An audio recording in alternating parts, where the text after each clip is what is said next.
Meditation Master JinBodhi's Dharma teachings. Meditation, the beginning of health and happiness.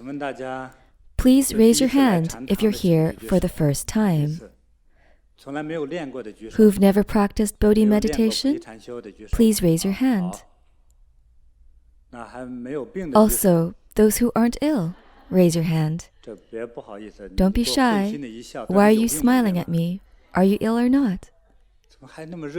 Why are you excited to say you're ill? I ask this question because I'd like to understand. Living a healthy, happy, and long life isn't easy. This goal is what I promote and pursue.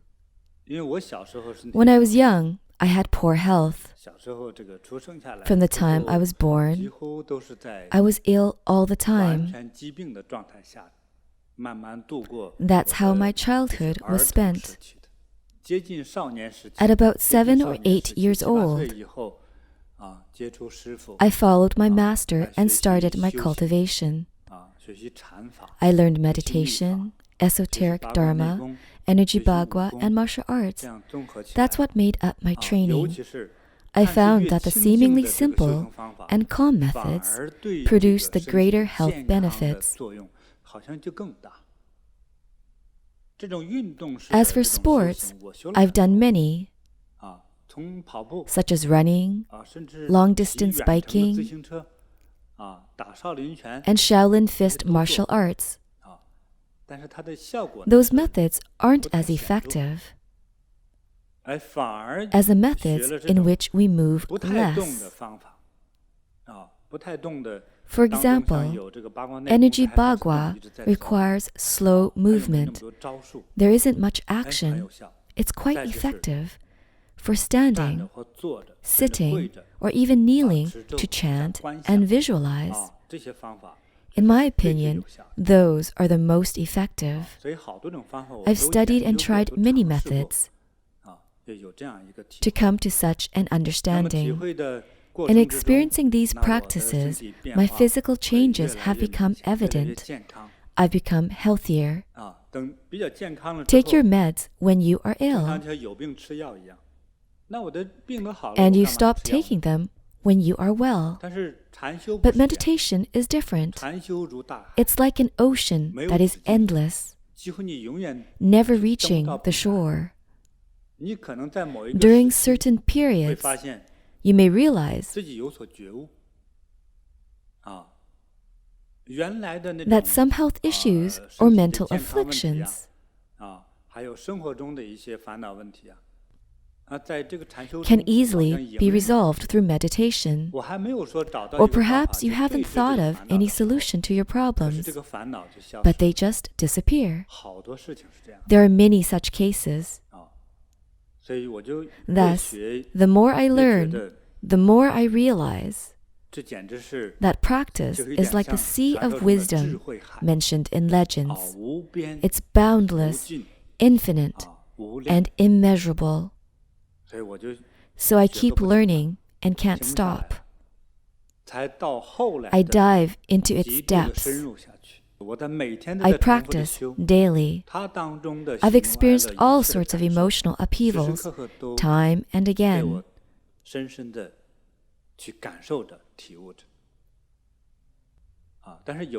One day,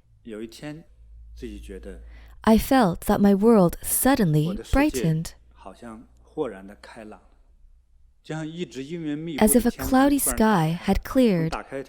Initially, there was a crack through which light shone. Later, the crack got bigger and bigger. Eventually, the sky was completely clear and bright. When I was looking at the sky and the universe again, it seemed transparent and clear. Since then, I've experienced quite a lot. And since then, I've been repeatedly entering those meditative states, in which I can see many people who are ill, as I once was. There are still many people also suffering from poverty. I felt all their suffering. It may come from my understanding of compassion. When compassion became a part of me, I came to feel pity for those who suffer.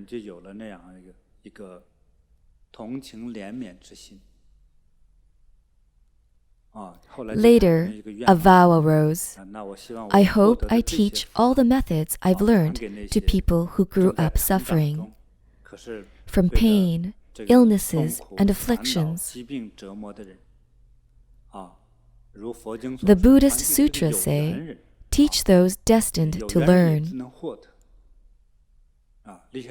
Once I made this vow, I sought opportunities to prepare myself. Then I began research on what to teach and to whom, and how to divide the teaching into levels.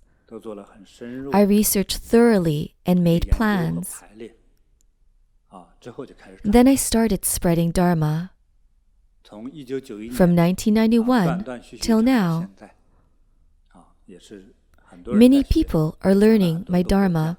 It has been spread to many countries. I'm experimenting at every step. Say, can people with different races and religious beliefs learn from my dharma? I tried it on them with good results. Can Caucasians, such as Europeans or Westerners, practice? I tried it with them. Yes, they can. The results are great. Can people from the origin of Buddhism, the Indian, learn these practices too? Yes, they can. Check out our website. In the States and Canada, many Indian immigrants have come to learn at our centers, and they've become very happy.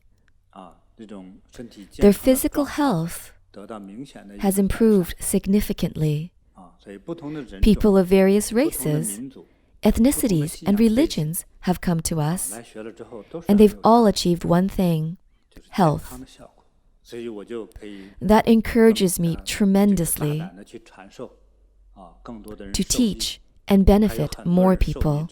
Also, like me, after many people benefited from our dharma, they became volunteers, continuing their practice and serving others. As their cultivation status is gradually elevating, their intelligence and dharma power may become stronger. Many of them go abroad to spread dharma. Here, in a few short years, many have joined us just to help others. I'm pleased with this, but I'm still anxious. There are so many people in the world. How many can get this dharma?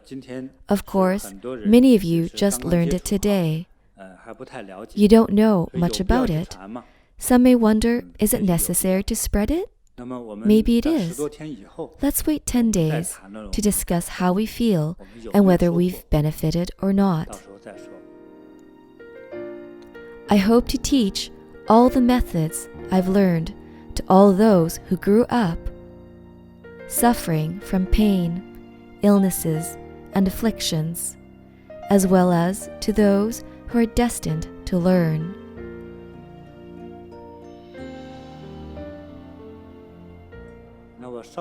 Let me give you a rough summary. In this learning process, some things of ours may reduce gradually.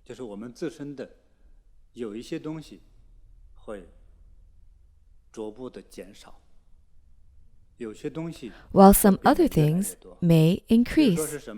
For instance, illnesses become less and less, as do afflictions. Worries and obstructions diminish.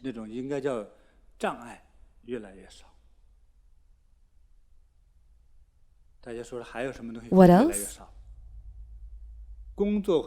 Pressures from work and life reduce. There are countless pressures. What increases? Happiness increases. So does life energy, wisdom, and good friends.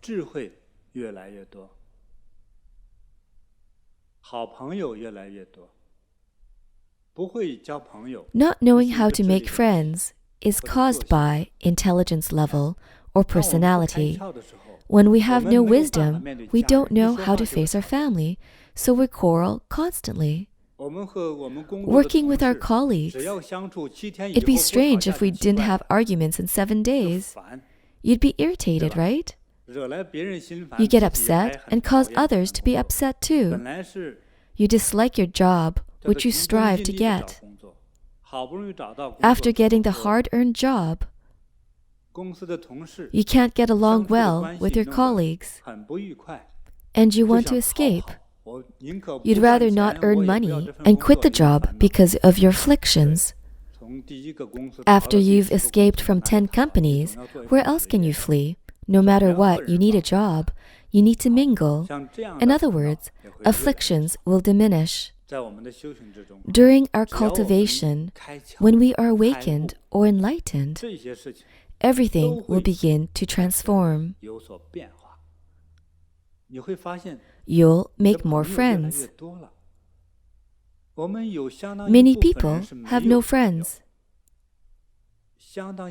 In such cases, they may encounter more afflictions. If you have more friends, you'll have more joy. No matter what job you do, with good interrelationships, say, if you're a salesperson, what will happen to you? You'll earn more money. You'll sell more products. If you want an intimate relationship, you know how to deal with others. Then it's easy to marry yourself off. A lot of people are in their 30s or 40s and remain single. Many have never had a companion. Some look really good, but have never had a partner. Why? When they're with others, they are like bombs exploding at the slightest touch. People flee from them. They wear poisonous thorns and scare people off. People with such issues are unaware of them, and they always blame others, believing others are the problem. They think of themselves as superior. They're not superior. They don't consider others. Thus, I kindly remind you, you need to learn management in life. Some say, I'm not suitable for business. No matter what is suitable for you to do in life, you need to manage yourself well. If you do that, your life will be controlled by you. You'll have friends all over the world. Then you'll realize the benefits of having many friends, just like what is described in Jin Yong's novels, that you can have free food wherever you go. That's a good deal. I like it. I dislike going to Bodhi disciples' own restaurants, and they don't offer me any discount. It makes me most disappointed. So whenever I go out, I get prepared by packing some bread into my bag. Then I eat in front of the disciples' restaurant. No need for discount. I will not do business with them. Anyone here own a restaurant? Raise your hand. Okay. If you're willing, we can exchange phone numbers. All right. Good. So, in your lifetime, you need to learn to manage yourselves well. Manage your family and intimate relationships well. If you have children, manage your children well. If you don't manage them well, you'll find yourselves raising wolves. That's a lot of trouble. Also, your relationships with your parents, colleagues, and relatives. You need to manage well. I believe more than half of all people are troubled by interpersonal relationships, including with their family members, those who've had troubles, and those presently afflicted. Please raise your hand. All right, I can't bear to watch. Everyone has troubles. Some are afflicted by their less intelligent family members. When you're smart and they're not, communication becomes a problem. But in many cases, this isn't the issue. It's us who don't understand others. Those who understand the language of animals can order animals to do things for them. Say, monkey trainers can let monkeys pick fruit, right? Or even let them do massage, scraping and cupping you. If you can communicate, animals can do things for you. As a human, communicating with humans is easier. With good communication and interrelationships, many things will be completely different. Many of our afflictions arise from interrelationships. After some practice, we'll develop charisma and improve our communication skills. You'll feel happy doing the same job you've once hated. When it comes to your family, there are people whom you can't change, right?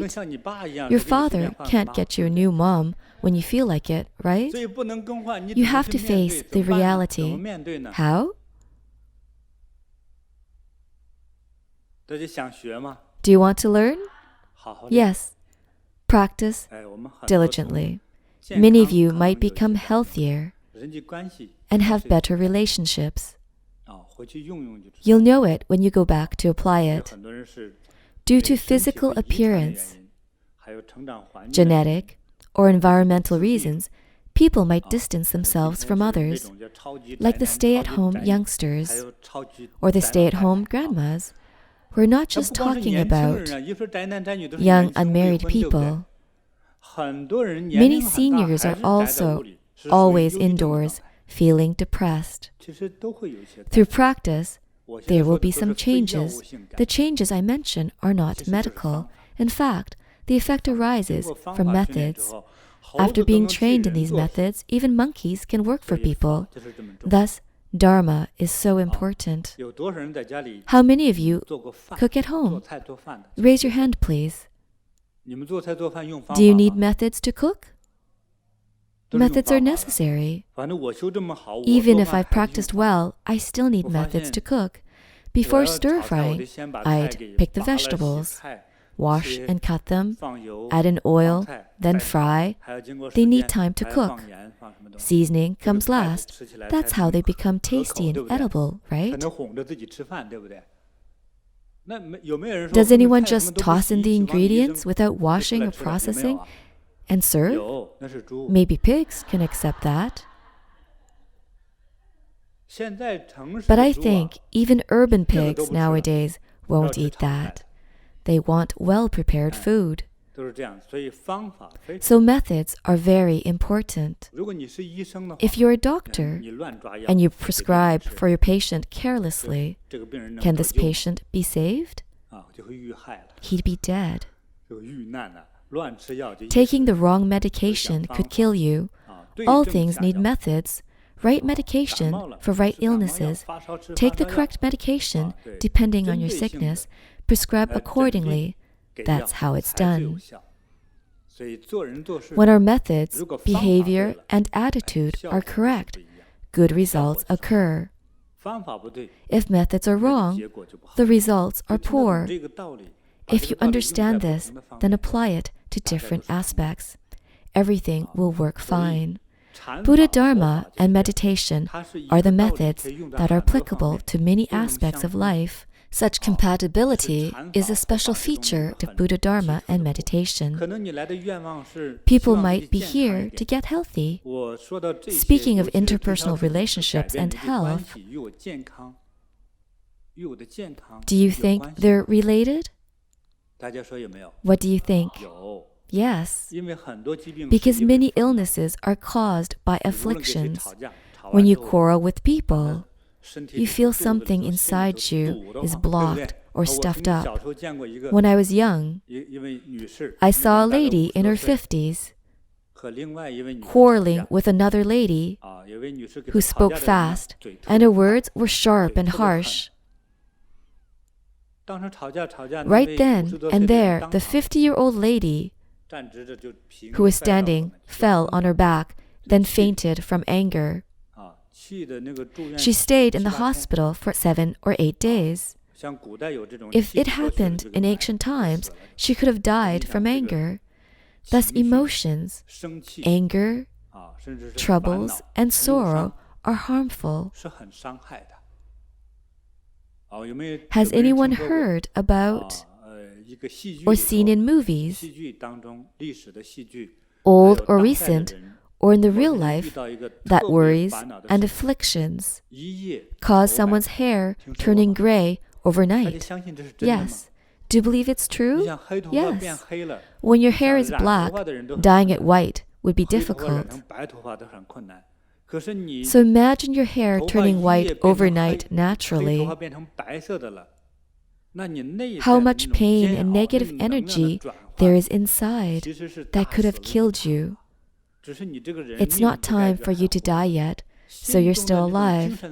The physical impact brought about by mental afflictions is excruciatingly painful. You can't die even if you want to. You must live on.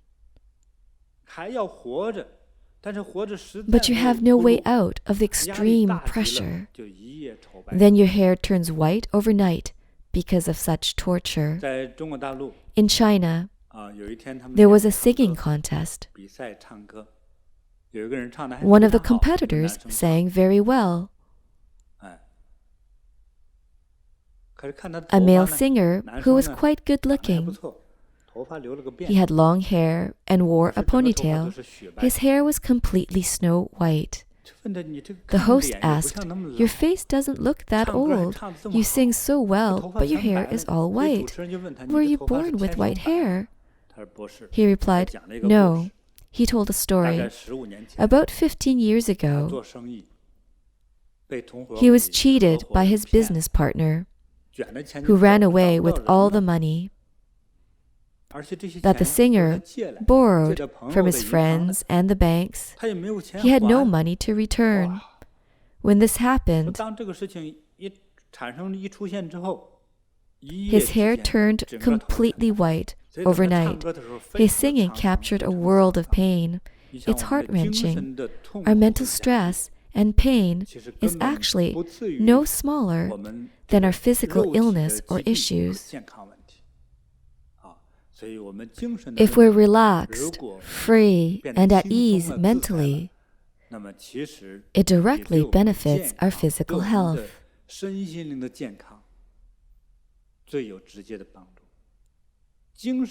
Mental and physical health or illness are interrelated and react to each other.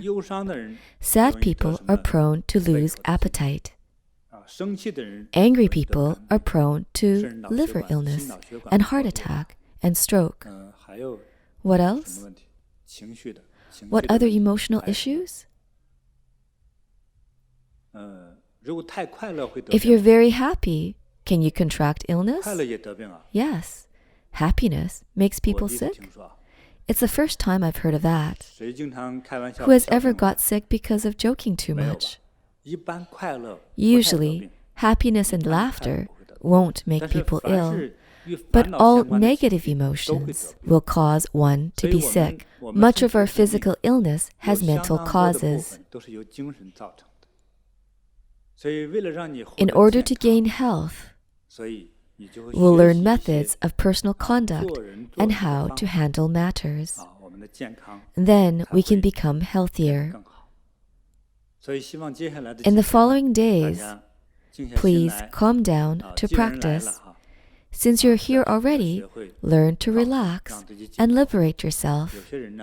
Some people, no matter how old they are, have never taken a few days off to rest. They always worry whether they're at work or not. Relax your mind for a few days. Just relax yourself. Emotions or mental stress make one ill. Your hands may shake when you're in the presence of many strangers. If your hands are always trembling, something's wrong. If one is always nervous, one will be sick. Relax yourself. I look forward to your transformation. I hope you, physically and mentally, become more transparent, purer and purer. With a transparent, pure body and mind, one is most healthy. Meditation helps us gain energy and health and reduce affliction and illness.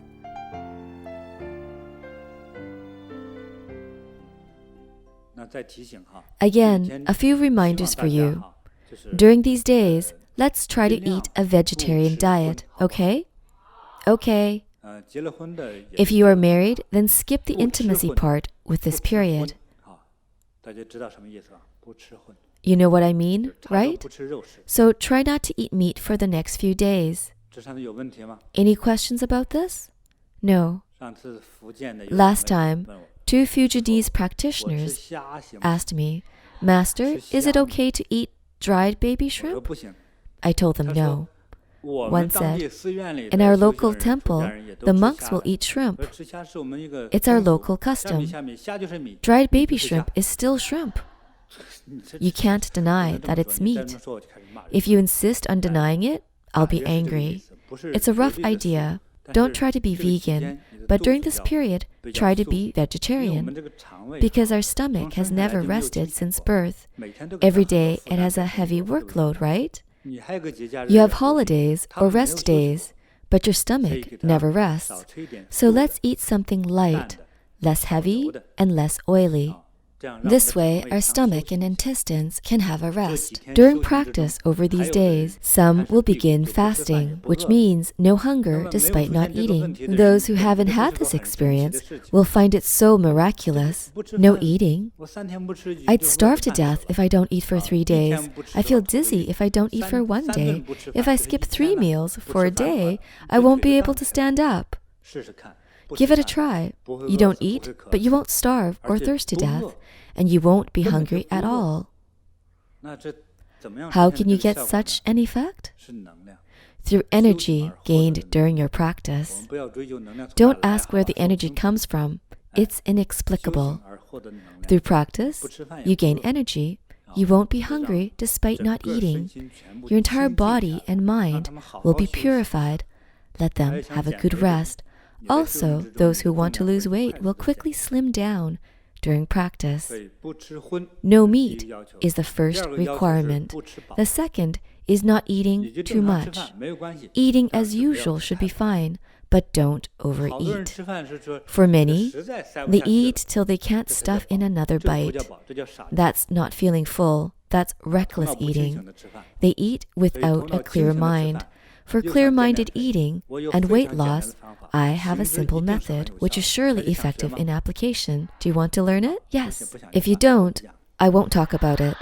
Yes. Who wants to lose weight? Raise your hand, please. Raise your hand if you want to lose weight. At meal times, prepare yourself a bowl. How big?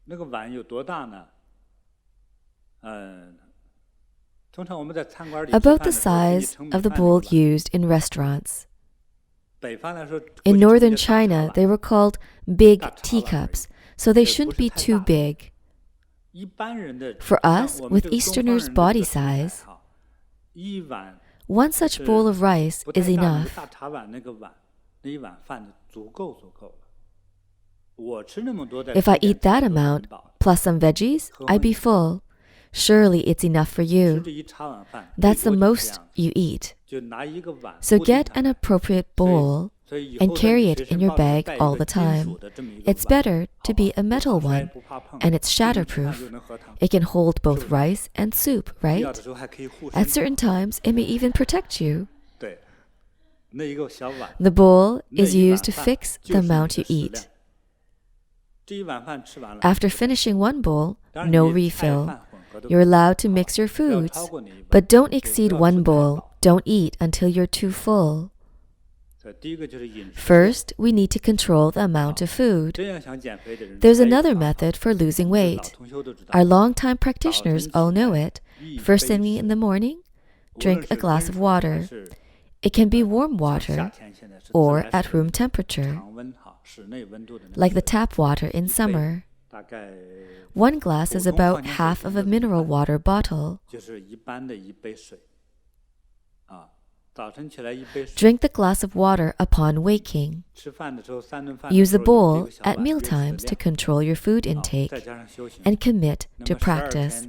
Then it's normal to lose about 70 to 80 pounds in 12 days. Of course, it depends on how much you weigh too. I'm taking an elephant, for example. I don't know how much you'd lose, but surely it's impossible not to lose any. So all those who have lost weight, owe me a meal, okay? Okay. Treat me to Taiwanese rice noodles or pungent tofu, okay? I'm not picky. Now that you realize this is a good deal, you're all so happy. The third requirement is to not scold others. No matter how bad your family members are, try not to scold or curse, okay? Stay strong and tell yourself, I'm compassionate. Though you're very bad, assume you're a compassionate person, okay? Don't scold others or be emotional. Don't be angry. Because once negative emotions arise, silly actions or words often follow, making others unhappy and yourself sick. It's bad for your health. If you want to be healthy, scold less and eat less. Don't stay at home doing nothing. The cause of many people gaining weight is staying still after eating. Then food is accumulating in their body. It's like a mountain of garbage. Originally, it was a pit, but it becomes a mountain. People always stuff themselves with food that can't be excreted. During the last retreat here, when a female practitioner came to the back door, I was worried that she couldn't fit through it. She was also worried about it.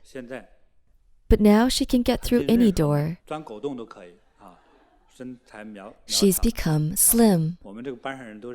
People in this class all know her. She's also become confident. Now she's a beautiful lady, very pretty. These are the reminders. Please note and heed the advice. At the beginning, you're not used to it. Be persistent. Keep practicing diligently. Without methods, there won't be a result. With methods and time, there will be a result. Give yourself 12 days. Practice diligently with determination. Make up your mind to do so, all right? All right. So don't overeat, okay? Okay. Don't eat meat, and don't scold people or get mad. Also, think of yourself as compassionate.